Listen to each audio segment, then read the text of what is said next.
ಹಾಸನದಲ್ಲಿ ಮಂಜುಗೆ ಬಿಜೆಪಿ ರಾಜ್ಯಾಧ್ಯಕ್ಷ ಬಿಎಸ್ ಯಡಿಯೂರಪ್ಪ ಅವರು ಸಾಥನ್ನ ಕೊಟ್ಟಿದ್ದಾರೆ. ನಾಮಪತ್ರ ಸಲ್ಲಿಕೆ ಪ್ರಕ್ರಿಯೆ ಆದ ನಂತರ ಈಗಾಗಲೇ ಬೃಹತ್ ಜಾಥಾವನ್ನ ಕೂಡ ನಡೆಸಲಾಗಿದೆ, ರ್ಯಾಲಿಯನ್ನು ನಡೆಸಲಾಗಿದೆ. ಇನ್ನೊಂದು ಕಡೆ ಈಗಾಗಲೇ ಜೆಡಿಎಸ್ ಅನ್ನ ಈ ಬಾರಿ ಯಾವ ಕಾರಣಕ್ಕೂ ಗೆಲ್ಲಿಸಬಾರದು ಯಾವುದೇ ಕ್ಷೇತ್ರದಲ್ಲಿ ಅಂತ ಅದು ನಮ್ಮ ವರದಾನ ಆಗಿದೆ.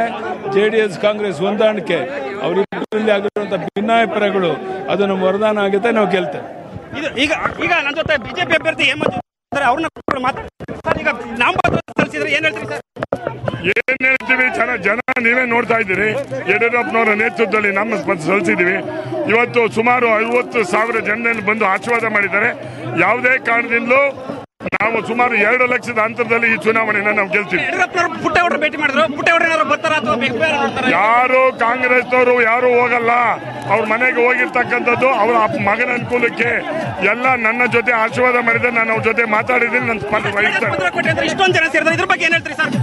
ಜೆಡಿಎಸ್ ಭದ್ರಕೋಟೆ ಅಲ್ಲ, ನಮ್ಮದೇ ಭದ್ರ ಆಗಿದ್ದು. ನಾವು ಡಿವೈಡ್ ಆಗಿದ್ದು 70% ಒಟ್ಟಾಗಿದ್ದೀವಿ.